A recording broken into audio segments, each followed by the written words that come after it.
In the theater of power, perception always outweighs truth. The clever man understands this. He learns to stage a performance that convinces the world of his honor, even as he plots with pure calculation behind closed doors. Those who fail to separate image from strategy find themselves exposed, vulnerable, and ultimately expendable. A leader who is genuinely virtuous will be trampled by those who know how to appear virtuous while acting entirely in their own interest. The first lesson of outsmarting others is to conceal your motives behind a wall of charm, humility, and righteousness.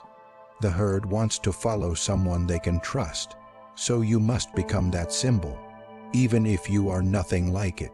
Do not mistake this for hypocrisy. It is survival. The masses are too weak to digest the truth. They want to believe in goodness, fairness, and transparency. They crave a leader who reflects their fantasies. Give it to them. Wear the cloak of morality like a costume. Speak of justice, loyalty, and peace, while in reality, you are dissecting every situation for advantage. When you smile, it should be calculated. When you show mercy, it should be timed. Every act of apparent goodness must be weighed for its effect, not its sincerity. This is not cowardice, it is control. Imagine a general on the battlefield who openly reveals his plan to both armies. He would be destroyed before his first move. So too is the man destroyed who reveals his inner workings to the world. Your image is your armor. Let others see what you want them to see, never more. If they believe you are generous, they will not question what you take. If they believe you are humble, they will not sense your ambition. This is not deception for its own sake. It is the architecture of power. When you give, do it where many can see it and few can benefit. When you punish, do it quietly, but make sure the result is loud. Reputation is built on symbols, not substance. You can lose everything and still rise again if your image survives. But if your image falls, even your success becomes suspect. They will not tolerate a man who is powerful and honest about it, but they will cheer for the man who dominates them while pretending to be their savior. Never forget that the crowd judges character by simplicity. They do not look at nuance or motivation. They look at the performance. A single staged act of virtue will erase 10 quiet betrayals. That is the currency of public memory. Learn to buy it. Master the optics. Craft speeches that stir hearts even when your heart feels nothing. Let your face mirror concern while your mind calculates risk. There is no shame in this. In a world where perception is king, the honest man is a fool, and the actor becomes emperor. The strongest minds are not those who resist this game, but those who play it better than anyone else. To outsmart others, you must first outsmart their expectations. Give them the illusion of transparency, the drama of authenticity. Let them believe they know you, while you keep the truth locked in silence. While they focus on your smile, move the pieces. While they listen to your words, change the rules. While they praise your kindness, eliminate their options. Their attention is the curtain. Behind it, your real work begins. Those who expose their every intention become pawns to those who know how to lie.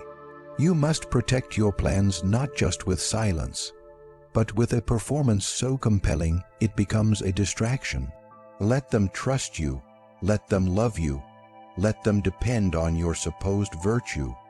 Then act freely behind the mask without resistance. You will move through their ranks unnoticed. You will strike without suspicion. You will rule while they applaud their own defeat. Chaos is where the average man collapses, and the calculating man rises. When the world descends into disorder, the weak cry for rescue, the naive look for saviors, and the complacent beg for a return to normalcy. But the one who seeks power sees opportunity in the flames. He does not fear instability, he welcomes it.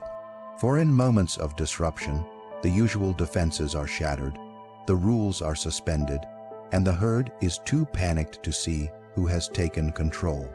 It is in these moments that real power is seized not by the loudest, but by the most strategic. Disorder blinds the masses. In the fog of confusion, people will believe anything, follow anyone, and surrender everything just to feel safe again. This is when you strike. While they are focused on surviving, you are reordering the structure of control. The world in chaos becomes a board where the pieces are reset. Alliances shift. Loyalties dissolve.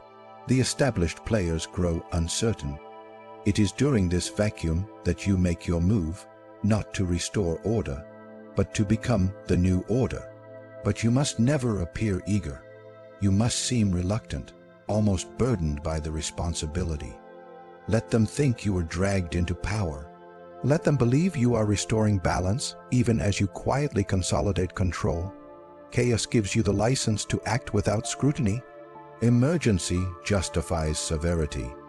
In times of peace, your moves would be questioned. In times of crisis, they are applauded. What was once tyrannical now seems necessary. What was once unethical becomes strategic. The moral boundaries of society melt in fear, and in that silence, you write new laws. When a structure breaks, the fools rush to fix it with the same pieces. The intelligent man lets it collapse. He watches, he studies. He waits for the moment when desperation opens the gates that were once locked. Then he enters not as a conqueror, but as a solution. You do not need to bring chaos yourself. It arrives naturally in cycles: economic collapse, social unrest, scandal, war, uncertainty. Your task is to stay alert while others sleep in comfort. The man who prepares during peace will dominate during disorder. He will not be caught off guard. He will not cling to the old. He will be the first to adapt and the last to fall. This requires emotional discipline. The same storm that scares others must excite you. Their fear is your camouflage. Their confusion is your cover. But you must not move impulsively. Every step must be timed. Let others exhaust themselves running in circles. Let them scream, protest, argue, and drown in sentiment. You must remain still until the moment is ripe, until the noise has become unbearable and the people beg for direction. Then give it to them, shaped by your vision, enforced by your authority, veiled as rescue. Understand, most people cannot think when the ground beneath them shakes. They look for the first voice that sounds confident. Be that voice, not because you care, but because confidence creates submission. Speak calmly while others rage. Offer plans while others blame. Promise structure while others panic. They will follow not because you are right, but because you are clear. In uncertainty, clarity becomes irresistible. Chaos does not destroy everyone equally. It destroys those who resist it, those who panic, and those who expect fairness. But it rewards those who adapt, who pivot, who think not about what was lost, but about what can be gained. If you can remain focused when the order shatters, you will find paths that never existed before. Positions that were once unattainable become vacant. Walls that once kept you out collapse on their own. And while the majority mourn the past, you will already be reshaping the future in your image. Never mourn the collapse of systems. Use them. Do not join the crowd in grieving what has ended. Study what can begin. Even the most impenetrable empires rot from within when disorder strikes. That is the moment for the strategist to move, quietly, precisely, and without mercy. You do not need a throne to start with. You need a moment when all thrones shake. That is your invitation. That is your battlefield. That is where you stop watching and start ascending. Love is a luxury that weakens the grip of authority. It softens the edges of power, blurs the boundaries of control, and leaves a ruler vulnerable to the shifting tides of emotion. A man who builds his foundation on affection builds on sand. The crowd's love is temporary, unpredictable, and cheap. They love you when you entertain them, feed them, agree with them. But the moment your strength threatens their comfort or your ambition outgrows their expectations, their love dissolves. The man who chases admiration becomes a slave to it. But the one who governs through fear commands without begging. Fear is not hatred, it is not cruelty for sport. It is control sharpened to perfection. It is the reminder, silent and ever present, that there are consequences to betrayal. It does not require you to be loud, violent, or reckless. It only requires that your enemies, and even your allies, believe that crossing you will cost them. That belief must be seated in their memory like a scar. Once they carry that thought, you no longer need to raise your voice. Your presence alone governs them. Those who love you will lie to protect your feelings. They will flatter you, mislead you, and eventually betray you when the cost of loyalty grows too high. But those who fear you will tell the truth. They will act with caution. They will remember what you did to those who underestimated you. It is not friendship that keeps the throne intact. It is the fear of losing what one has if the king is angered. To rule by love is to depend on the moods of the people. To rule by fear is to depend on nothing but the strength of your own will. This does not mean you must terrorize blindly. No, that is the mistake of fools who think fear is about chaos. Real fear is calculated. It is measured. It is not created through constant violence, but through decisive examples. One punishment, publicly known, is enough to silence 100 whispers. One display of ruthlessness, applied with precision, is enough to build a reputation that walks into rooms before you do. You must learn to make these decisions not with emotion, but with cold clarity. You are not inflicting harm. You are establishing the boundary between power and rebellion. Compassion is to be used sparingly, only when it enhances your control. Mercy is most effective when it follows discipline, not when it replaces it. If they expect you to be harsh and you show mercy, you increase your influence. But if they expect you to be kind and you become soft, you lose it. Their expectations must lean toward fear, not hope. People are more careful when they expect a blade than when they expect a gift. It is tempting to want to be loved, but love makes you dependent. It binds your choices to public approval. Fear, on the other hand, grants you freedom. You are not required to explain yourself. You are not required to justify your actions. You are not cornered by the emotional needs of the masses. You act as you must, not as they wish. And when they disagree, they whisper, because the memory of what you've done keeps their voices low. The man who rules by fear may not be loved, but he will not be forgotten.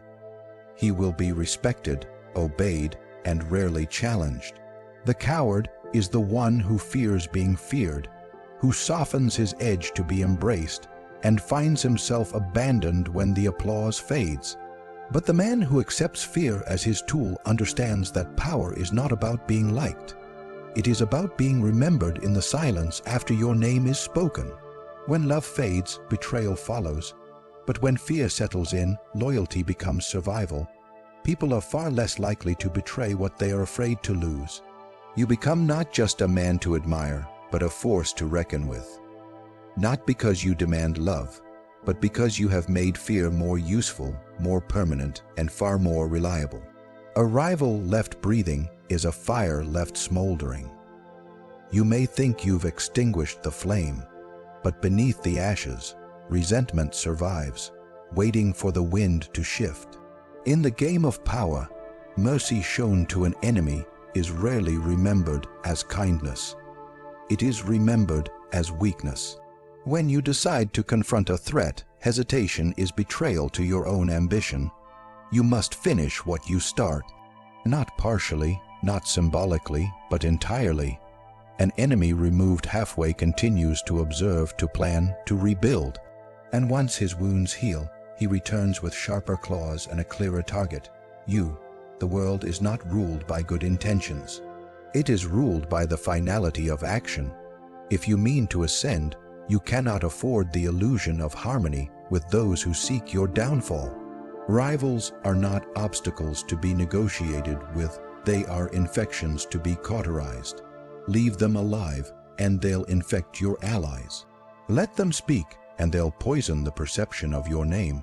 Let them walk freely, and they'll gather the jealous, the bitter, the restless. That is how rebellions are born, not from action, but from permission. Do not let your emotions cloud your judgment. You may feel tempted to be admired for your forgiveness, to be seen as magnanimous, but admiration is fleeting, and the applause of the crowd cannot protect you from a dagger drawn in silence. The rival you spared will not be grateful. He will smile and bow, and the moment you turn away, he will remember that you showed him mercy not because you are strong, but because you hesitated. That hesitation becomes his motivation. His revenge is not if, it is when. When you act against a rival, you must do so without ambiguity. A clean strike, a public fall, a message sent through results, not rhetoric. You don't simply remove them from the board, you erase their influence, their name, their legacy. If they have allies, you isolate them. If they have a following, you break their credibility. It is not enough to win. Your victory must be so absolute that no one dares to imagine siding with your enemies again. The world must see what happens to those who challenge you. And more importantly, your next rival must hesitate before taking the same path. Kindness is a tool, not a principle. Use it when it benefits you, when it binds others to your side. But never extend it to those who would use it to recover and retaliate. Forgiveness is not loyalty, it is currency. Spend it on the fearful, not the defiant. Offer it to those beneath you to secure their service. But never to a rival who once tried to take what is yours. That act is not redeemable. That challenge is not forgettable. When someone declares themselves your competitor, they've made a choice. You respond with finality, not compromise. History does not remember the rulers who negotiated their way to power. It remembers those who seized it with certainty and defended it without apology. Half measures are the currency of cowards. They leave cracks in your foundation. They allow the past to return, and with it, old threats reborn in new disguises. If you are to outsmart everyone else, then you must never allow a known threat to breathe twice. Once you've determined who your adversary is, you no longer reason with them. You remove them with speed, with clarity, with purpose. Let the others pretend that coexistence is noble. Let them drown in the chaos of divided kingdoms and shared power. You will not share what is meant to be owned. Your territory, your influence, your name, they are not to be bargained. Anyone who seeks a piece of what you've built is not a partner. He is a parasite, and parasites survive on delay, on diplomacy, on your unwillingness to finish the job. To ensure your rise is not temporary, your victories must be sealed with the silence of your rivals, not with their cooperation, not with their approval, but with their absence. Power is not held by the one who wins arguments. It is held by the one who ensures there are no voices left to argue. In the arena of power, the man who sees only the present is a pawn in someone else's game. Most people react. They respond to pressure, to emotion, to opportunity, but they do so in the moment, blind to the consequences waiting just beyond their reach. This blindness is their curse. They walk into traps thinking they are making choices. They celebrate small victories that cost them everything in the long run. To outsmart everyone else, you must learn to detach from the immediate. You must train your mind not to respond, but to anticipate. Every word, every action, Every alliance must be calculated with the understanding that today is nothing more than the setup for tomorrow. True power lies not in force, but in foresight. While others are distracted by the present, your mind must stretch across time. You do not strike just because the opportunity is there. You strike because you know how the world will look after the dust settles. Every move must serve a greater plan, even if it appears insignificant in isolation. A conversation, a rumor, a small betrayal, these things seem minor to those who live in the now. But in the hands of a strategist, they are tools for shaping the future. The game is not about what is happening. It is about what will happen next, and who will control it when it arrives. Most people are emotionally predictable. They react when provoked. They chase comfort. They crave validation. Use this against them. Place temptations in their path, not because you want them to succeed, but because you want them to take the bait. Give them the illusion of control, then maneuver behind their decisions. If you've thought 2 steps ahead, their victory becomes your setup. Their pride becomes your weapon. Their blind spot becomes your opportunity. Manipulation is not the art of lying, it is the art of planning farther than your opponent can think. This discipline requires patience. It requires silence. The fool rushes in to prove himself right. The intelligent man says nothing until his outcome is assured. You do not need to explain your strategy to anyone. In fact, the less they know, the more power you hold. People cannot sabotage what they cannot predict. They cannot defend against what they do not understand. To control others, you must first control the timing. Do not be provoked into premature action. Let others expose themselves first, while you prepare your response. There is no honor in being surprised. The man who is caught off guard is not unlucky. He is undisciplined. He let his guard fall. He believed the surface. He assumed his position was permanent. Nothing is permanent. Everything shifts. The powerful man expects betrayal, expects chaos, expects fluctuation, and prepares for it before it arrives. The moment something happens is not the moment you act. It is the moment you activate a plan you laid long ago. This is the difference between power and powerlessness. One man builds in advance. The other reacts and drowns. You must think not just about your next move, but about the echo of that move, what it will provoke, who it will alarm, what it will inspire, what doors it will close, and what new ones it will open. Thinking 2 moves ahead is not enough for survival. It is the foundation of dominance. It allows you to craft narratives that unfold slowly, to plant seeds that blossom into traps, to build images that attract support while secretly eliminating rivals. While others think you are lucky, you are simply prepared. Discipline your mind to reject the satisfaction of short-term rewards. Most men destroy their empires by chasing what feels good now. They indulge, they trust, they rest. But your mind must live in the future. Speak today in a way that shapes the rumor they will tell tomorrow. Form alliances today that serve a betrayal 3 months from now. Create moments that appear accidental, but are entirely engineered. The world loves the illusion of fate.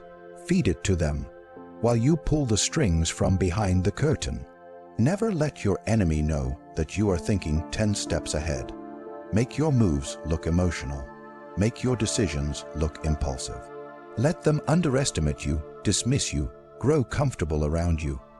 In the comfort of others, you will find your advantage, because when they play the next move, you've already built the board that forces their defeat.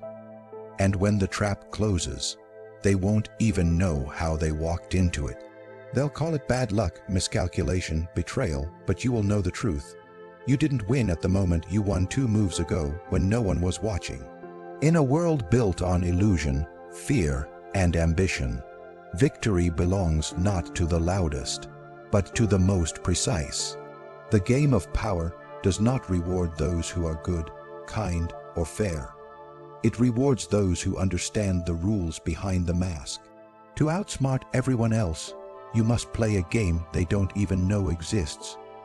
You must wear virtue like armor while you strike in silence. You must turn chaos into your personal forge, crafting your rise from the confusion of the crowd. You must trade love for control, mercy for dominance, and reaction for ruthless calculation. Leave no rival standing. Trust no movement unexamined. And above all, never live in the moment. Shape it, bend it, weaponize it. While they watch the surface, you must command the depths. While they play checkers, you design the board. That is how power is earned. That is how it is kept.